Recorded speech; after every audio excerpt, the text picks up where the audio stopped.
I Love Mortgage Brokering, episode 38. The only podcast for brokers by brokers. I Love Mortgage Brokering will inspire you to up your mortgage business. Join your host, Scott Peckford. Hi, Broker Nation. I am thrilled to introduce our guest today, Calum Ross. Calum is a mortgage broker with Verico, based out of Toronto. He's been a mortgage broker for 10 years. He's also a black belt in Shotokan Karate and still manages to fund over $100 million per year. As one friend said, Calum is like Captain America. I'm absolutely stoked for this interview today. Calum, are you ready to rock? You bet. Always ready to rock. Awesome. So can you just tell us a little bit about yourself? Sure. I'm actually it's more than over 13 years in the mortgage business now. So entered the mortgage business full time in 2000. So getting on in the years in terms of experience, I started out my original days with the mortgage intelligence, then moved over to Mortgage Center, and then before Mortgage Center was for sale, which I knew was coming down, moved over to Verico 3 years ago, and been very happy with the experience. I'm a father of two great girls, Abigail and Alexis, divorced dad of two great girls, so being a good dad is incredibly important to me. I've got 6 and 10-year-old, and I'm a pretty hardcore fitness and martial arts enthusiast. I think that maintaining a healthy lifestyle and being focused on professional development is a very big component of being able to stay at the top of your game. In mortgages or martial arts. And so how did you end up in the mortgage business? Because no one starts as a child and says when they're in kindergarten, when I grow up, I want to be a mortgage broker. So what was your path to 13 years ago to getting into the broker business? Well, I think that at the time I was doing my MBA, and it was sponsored by the bank, and it was a management training program.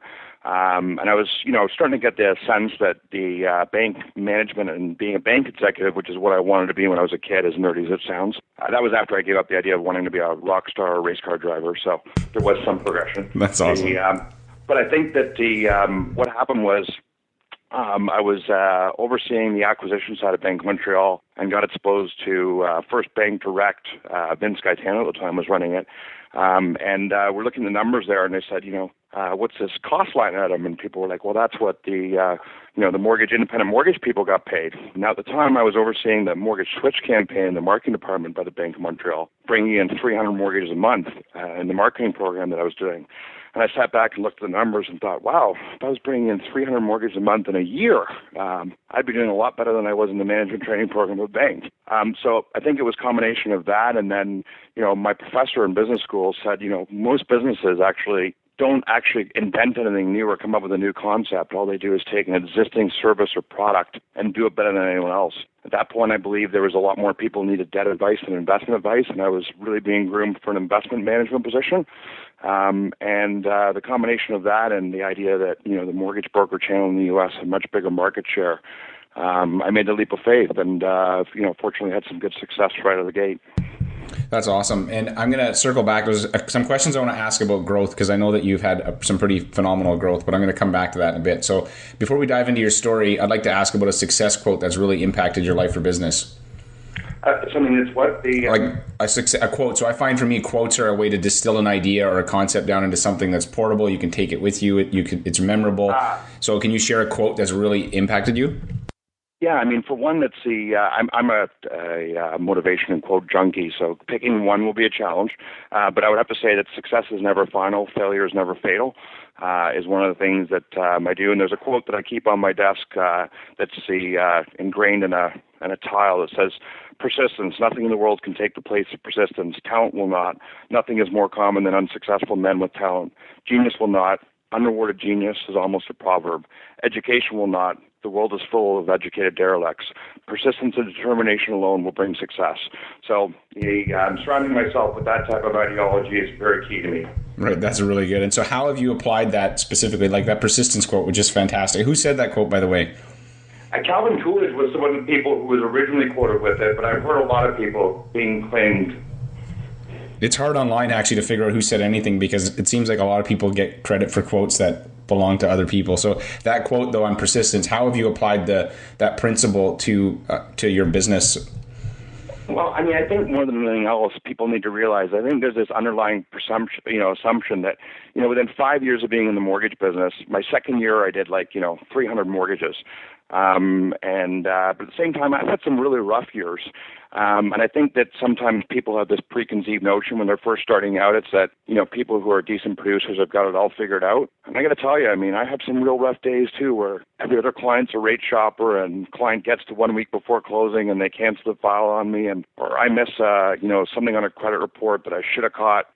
So I think that it's about, celebrating your successes, but then realizing that, we're not above failure. And it's really, it's not been my schooling. It hasn't been my network. It hasn't been my contacts. The thing that I would say that single-handedly determines the success in most business people is that, they get up one more time when other people get knocked down. The difference between a successful person and an unsuccessful person, in my belief, is largely a function of persistence. That's fantastic advice. And can you, another thing I like to talk about is failure. I know that for me, I have made failures as a business owner, as an entrepreneur, but looking back, there's always a lesson in it. So can you share something that you had failed at, but now that you look back, the lesson that you learned in it? Yeah, I can tell you both personally and professionally. I failed at marriage would be one. In that case, it was really meeting someone that was not a good fit early in life. But I've got more failures to note than I have successes. I launched entire programs around, executive relocations that cost, $30,000 to launch and never got a deal out of it. I did alliances with the companies for financial planning stuff that never panned out. I think that people need to realize that the vast majority of people who do large amounts of business have actually probably had more failures than anyone else. It's really not about worrying about your failures. My perspective is that I don't fail at anything. I just sometimes pay very large tuition checks to learn lessons. That's awesome. So I've noticed that successful brokers, and you kind of alluded to this earlier, have systems and processes. And so they have a system and a process, and they're willing to tweak them in order to get a better result. So can you share an example of a specific administrative process in your office, maybe that wasn't working as well as you would have liked, and then an adjustment you made and the outcome you got? Yeah, first I would say that there's no system I have today that's working exactly the way I'd like it to work. So I think that, people talk about when they come on a team, like, wow, you spend a lot of time on process. I'm like, they sometimes will go over, lead follow-up and go over it over and over again. And they're like, I'm getting bored of this. And I'm thinking, well, imagine when you're year 14 and you're doing this. So it's about you never quite arrive. If you think that you've arrived, you're in problem because you're, basically at the top of your game from there. You've always got more room to improve. But for me, it's about systematically understanding when a lead comes in, who is it referred by? Because you always want to honor your key referral sources, and that means your key referral sources that are external, your existing clients, and you always want to make sure that you honor the people that are supporting your business. The other thing, too, is that what that allows you to do is channel your efforts towards your highest and most valuable clients.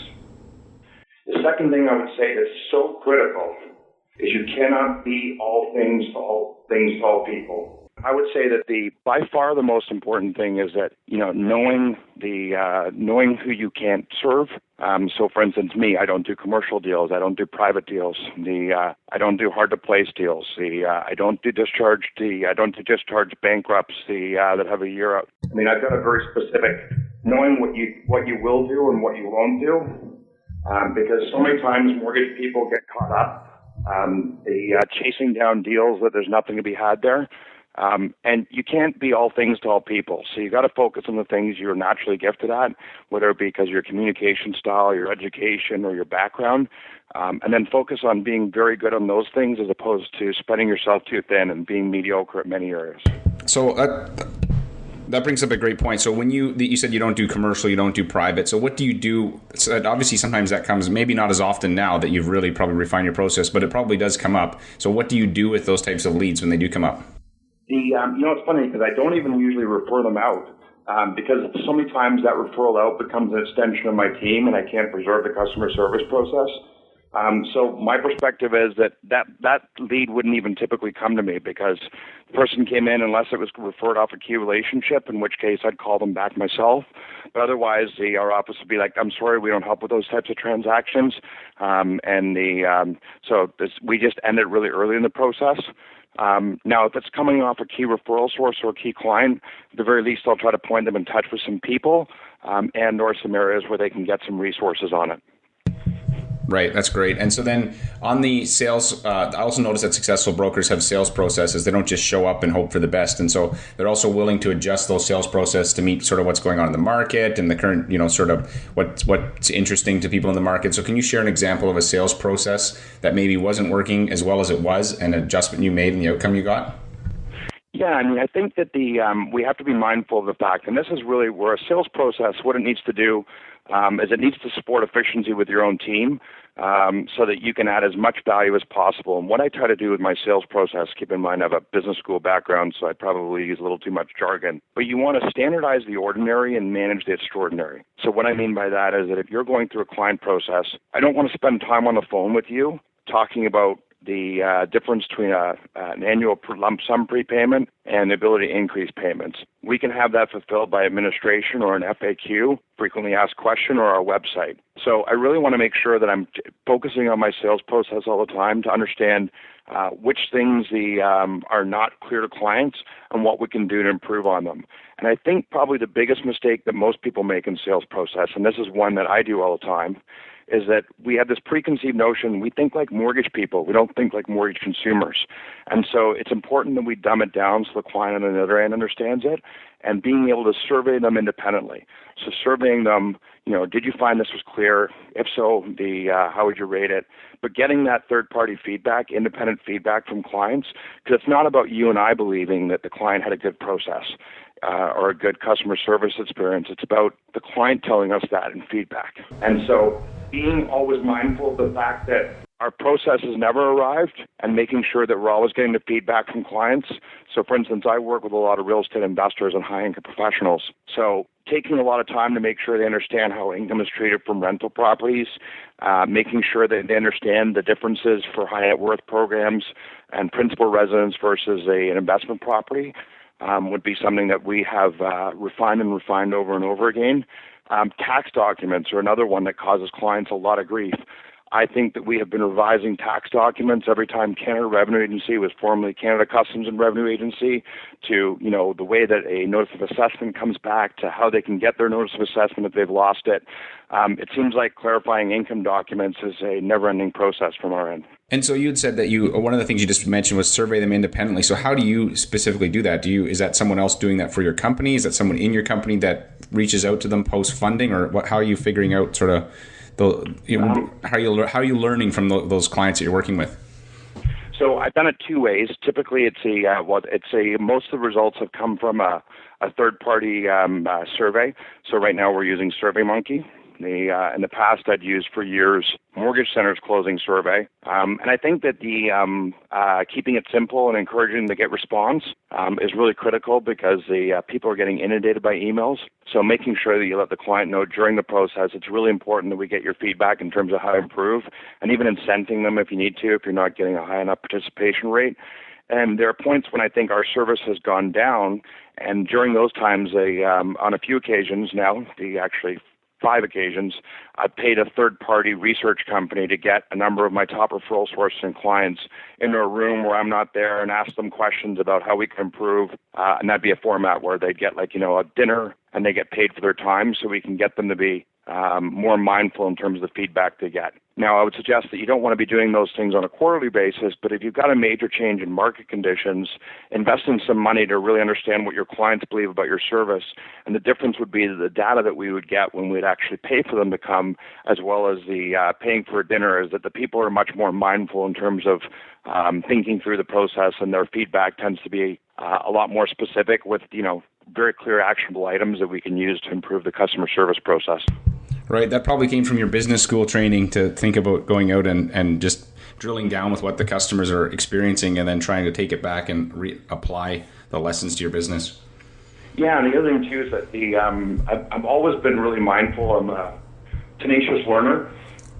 So, my house when I was growing up as a kid, it was real clear. One of my core elements I grew up with was that my mom was sort of like, well, if you get good grades, you can have a lot of leash and a lot of freedom. If you're not getting good grades, you don't have a lot of leash and freedom. So, being more studious than I perhaps would choose to, but trying to understand the best practices of the different service and marketing companies out there and the books as they come to the market. Because as mortgage people, we don't have access to the type of deep research budgets the big banks have. So we want to be able to leverage off the wisdom of people who are writing books and have really good understanding of it. And so, things like the various books out there for marketing and customer service, and whether it be Ken Blanchard or some of the other organizations that have focused on studying that, but leveraging that as much as possible and applying it in our business principles is really important because going back to business school is not a realistic alternative for most people, but there's tons of great research out there that we can piggyback off of the marketing and sales gurus of the world that we can use to improve the way we do business. Right. You can let someone else do the work for you. So I want to come back to something you had mentioned earlier about that you'd kind of gone from 0 to 300 loans pretty quick. So about managing growth. So how do you, let's say you're a guy or a girl and you're at the $50 million mark and you want to push to the $100 million mark, obviously it's going to require a team. And so how would you recommend somebody, like who do they hire first and what? Because you have the client care specialist, you have the underwriters. So what sort of process would you put in place as you're trying to ramp up your business? I think it's much a function about what you're really good at, as well as the high value added things you can hand off. So in my case, I could fake being good at administration, but it wasn't my gifted zone. So, for instance, the lead follow-up, prepping an application is something that you can outsource. The underwriting component, but you never want to outsource your key competencies. So, managing your referral sources and clients and making sure you're having value-added conversations with them. There's a couple of good programs that exist that I swiped and adapted, and they're much more evolved today than they were when I first got in the mortgage business. The mistake that I made early is that every time I started to do more business, I just hired another body. My 3.5 years in the business, I had 8 people on my team, and I was doing less business than I do today. So it's like you want to be very clear about how quickly you can bring people on. The truth is that I didn't do that very well. I brought a lot of people on the team who shouldn't be on, and you learn a lot about hiring along the way. Being naturally a salesperson, as much as I'm a closet quants geek, the reality is I pretty much love everyone. I could meet someone in Kingston Penn who killed off, their entire village, and I would find a reason to like that guy by the end of the day. So I tend to be a very bad hirer for that reason, because I see what people are capable of as opposed to what they are. So using your systems and procedures from established expertise, like places like the Core, who I'm coached by now, Todd Duncan, who I've referred a lot of his resources and used many of them along the years. This is not one of those things that you want to create the wheel on. They're very, very established, top-producing mortgage firms and mortgage advisor people, mostly U.S.-based. I don't know anyone in Canada who's really shown how to do this. That you can swipe and adapt for a pretty low cost, and that way you don't have to spend hundreds of thousands, if not millions of dollars I wasted in the making bad hiring decisions and screwing up along the way.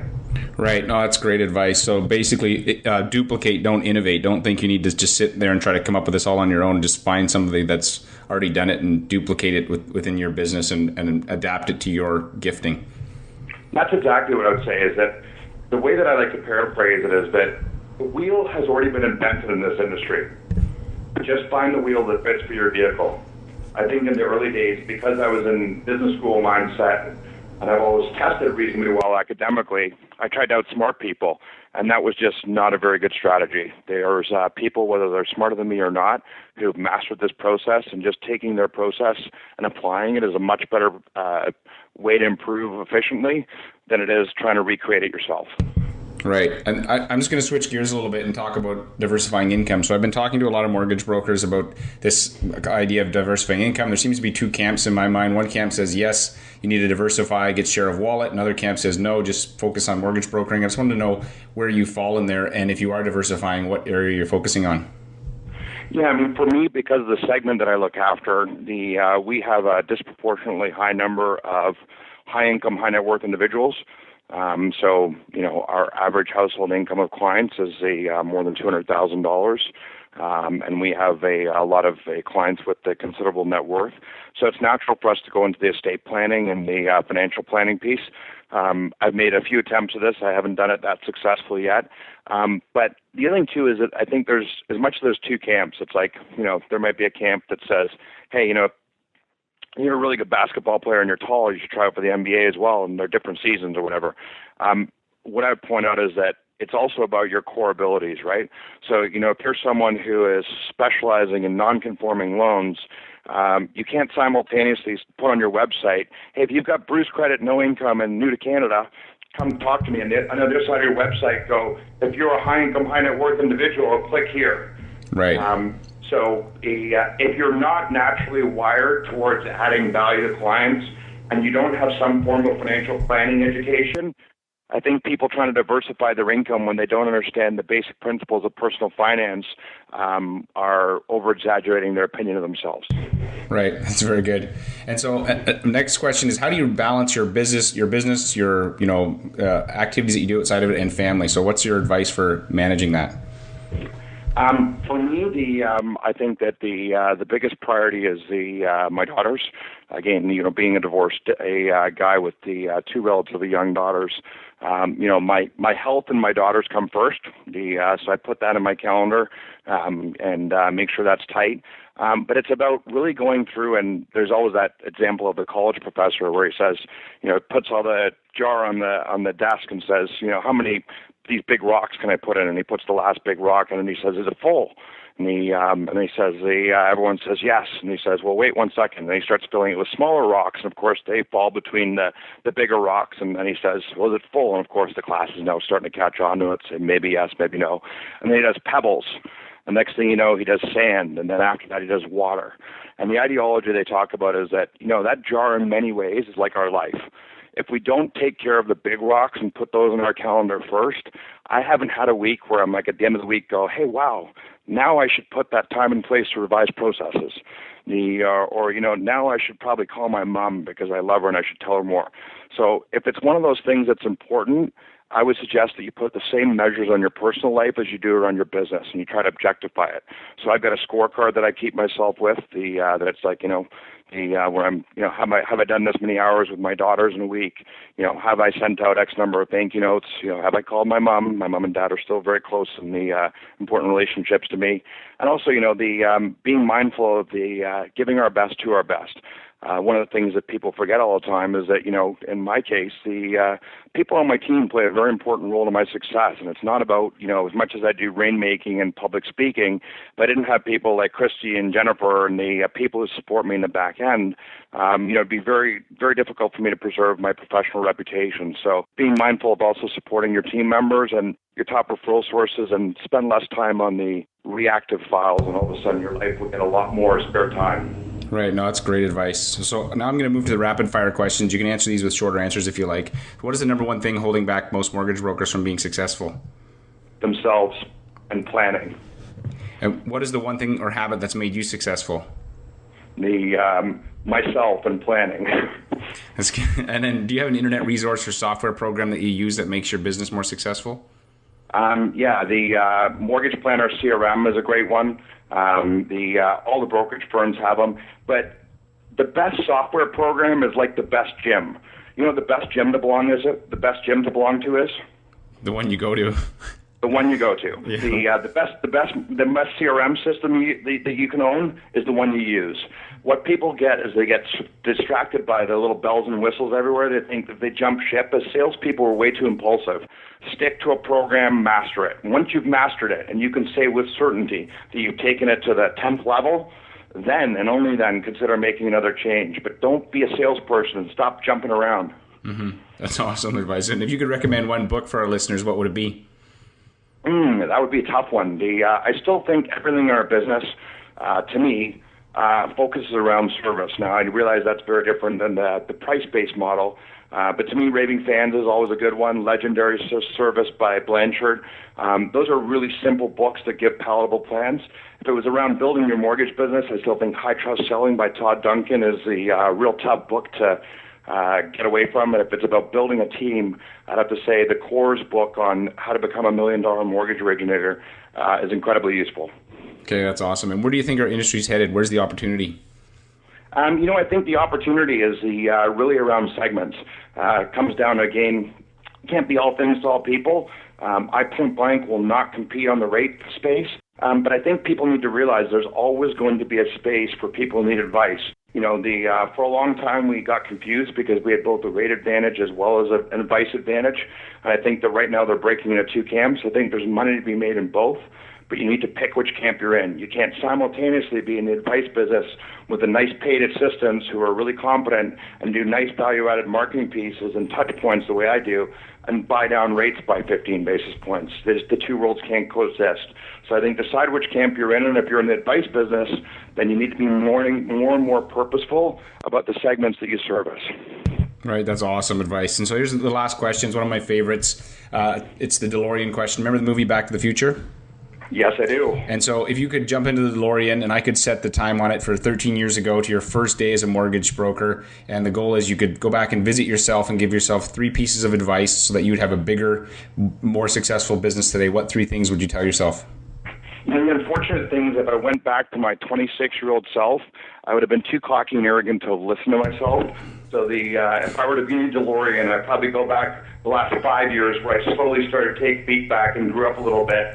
But the 3 things I would tell myself would be swipe and adapt. Don't try to outsmart.